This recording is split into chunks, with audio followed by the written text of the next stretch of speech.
Salut à tous, c'est Pang Channel, bienvenue sur cette vidéo qui aujourd'hui va parler encore de Michael Preston.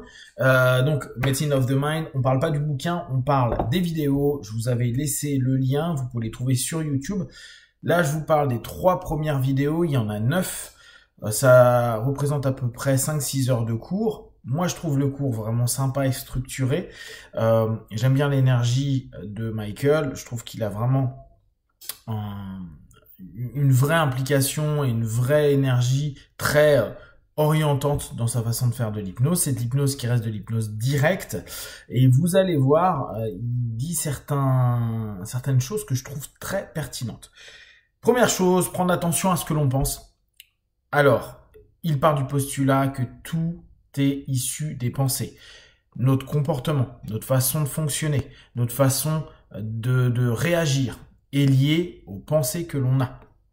Et il prenait l'exemple, si tu demandes à quelqu'un « assois-toi » ou « lève-toi », il va pas forcément se dire « tiens, je vais utiliser tel ou tel muscle, je vais faire telle ou telle chose ». C'est ta pensée qui va créer quelque chose. On a tout le principe idéomoteur après qui peut être mis en avant par rapport à cette logique. La pensée est donc prioritaire, prendre attention à ce que l'on pense est essentiel. Pour les personnes qui suivent un petit peu Silva, c'est un des premiers exercices qu'on enseigne aux personnes, et pour les personnes qui font de façon générale de l'auto-hypnose, vous savez très bien que on vous dit prenez attention à ce que vous pensez. On pourrait reprendre cette vieille expression, prends garde à ce que tu penses de peur que cela n'arrive, la pensée étant maîtresse de quasiment toutes les choses qui peuvent se passer, notamment en interne, et puis après sur les conséquences en externe. Alors, je reviens sur un élément, mais là il l'a juste introduit et j'attends vraiment le moment où il va passer du temps dessus. Il a sa méthode de psychothérapie qui est basée sur la bibliothèque. Je vous en avais parlé, il en parlait déjà dans le bouquin. Je pense que c'est vraiment son point différenciant de beaucoup de personnes. Il bosse tout au travers de sa librairie. Il dit tout est dans les livres. Tout est dans les livres de tes émotions, tes sensations, du stress, etc., etc. Donc dans ta librairie intérieure, dans ta bibliothèque intérieure, il y a des livres sur toutes les problématiques que tu as et il va être utile de les étudier, de les travailler. À droite, c'est les ouvrages qui sont bien. À gauche, c'est les ouvrages qui ne le sont pas. Et il précisait quelque chose.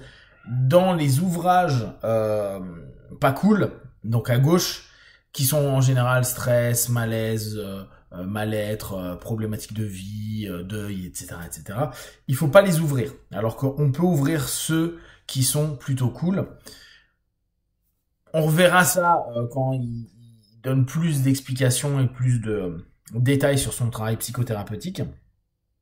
Donc, il nous montre comment on peut faire des régressions avec ce principe de bibliothèque, prendre un livre de soi en mode quand on est plus jeune, à des périodes de vie, etc., prendre des images chouettes de soi pour remonter vers l'enfance et un moment agréable. Ça nous fait en fait un pont émotionnel ou ça nous fait une structuration méthodique sur les régressions à la cause au travers de sa métaphore. C'est plutôt sympa.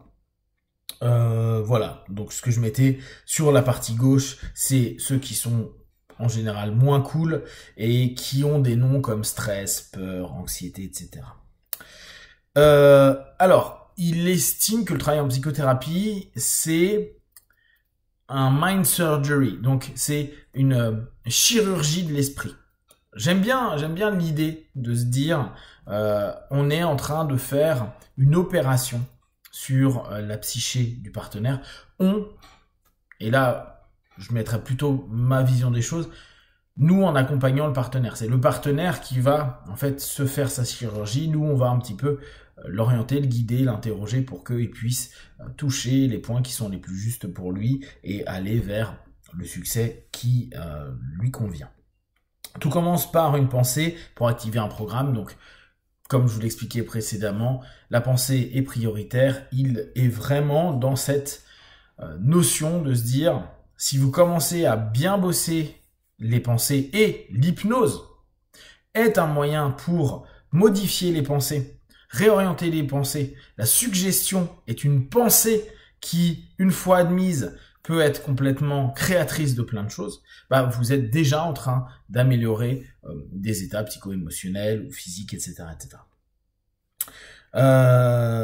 Alors, c'est intéressant, lui, il revient sur un élément biologique. Il y a simplement 2 types de messages possibles. C'est faire ou ne pas faire. Point. Donc, dans la notion, l'ensemble des suggestions, des idées qu'on va proposer sont toujours dans ce qui est faisable ou ce qui n'est pas faisable ou plus faisable. Et ne pas chercher au-delà. On fonctionne de je fais ou je ne fais pas. Je suis capable de faire ou capable de ne pas faire. Point. C'est les 2 types de messages sur le reste et sur lesquels il reste la plupart du temps. On part sur alors sa structuration de cours est plutôt cool, hein. Il nous a un peu introduit comment il bosse. Il a fait des démonstrations.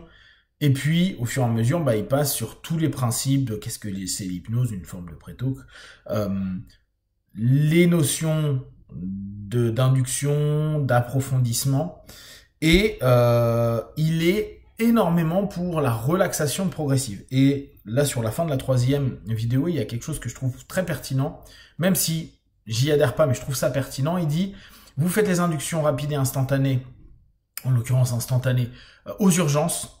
Donc n'oubliez pas, lui, il est vraiment dans l'hypnose médicale. Pour de la psychothérapie, faites plutôt de l'hypnose avec des approfondissements en relaxation pour ne pas choquer, pas stresser le partenaire. Parce que dans un travail psy, la notion de stress doit être le plus léger possible, alors que quand on est en phase d'urgence, de toute façon, du stress il y en aura, donc c'est pas important que le corps se stresse un peu avec une induction un petit peu physique, comme on peut l'avoir sur les instants.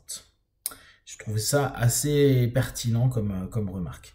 Tout ce que nous rejetons pas devient vrai, donc c'est tout le principe de l'hypnose, en fait, c'est faire adhérer à un ensemble d'idées, de suggestions, de pensées, auxquelles nous allons adhérer.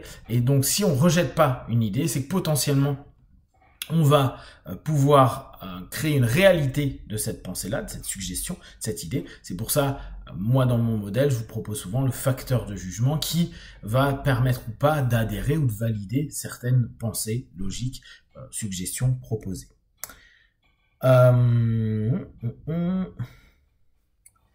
Et prendre le stress... Oui, alors, il a tout un principe, là il revient avec son principe des bouquins, de jeter dans un conteneur. Tous les trucs qui vont pas, tu le jettes dans un conteneur. Et il est marrant parce qu'il dit, vous décrivez pas le conteneur, vous dites même pas ce que c'est, chacun va avoir une idée du conteneur. Il y en a, ça va être une poubelle, il y en a, ça va être un déchiqueteur, il y en a, ça va être... C'est, vous jetez vos problèmes, vos livres problématiques dans le conteneur pour voir ce qui est en train de se passer physiquement, psychiquement, émotionnellement par rapport à la problématique. Admettons, c'est stress, je balance stress, qu'est-ce qui se passe à ce moment-là? Donc tout son travail se fait là-dessus, donc le conteneur est un élément qui est important. Après, il nous montre des tests, des inductions. Il insiste énormément sur la motivation. Il explique que si quelqu'un ne vient pas de façon motivée en cabinet, c'est quasiment mort. Il faut que, quoi qu'il se passe, nous, en tant que praticiens, on motive, ou que la personne soit ultra motivée au départ. Mais la motivation est quelque chose qu'on doit absolument pousser. Je rajouterais, moi, de mon point de vue, l'énergie. Faites en sorte qu'il ait l'énergie pour que ça puisse durer dans le temps, sachant qu'il y aura peut-être des efforts, des moments un peu durs à passer. Et s'il n'y a pas l'énergie derrière et qu'il y a la motivation, mais qu'on sent qu'on est un peu mou, un peu en train de subir, c'est pas toujours simple. Donc je pense qu'on pourrait se dire motivation et énergie. En tout cas, vous pourrez l'observer en cabinet. Et enfin, ouais, bah c'était ce que je vous disais, l'induction, ne pas l'induire, les inductions instantes, ne pas les induire en thérapie, faire plutôt de la relaxation progressive. Je trouve que le cours est sympa, bien structuré, il donne des super exemples, il fait des super démos, il est vraiment bon dans ce qu'il propose.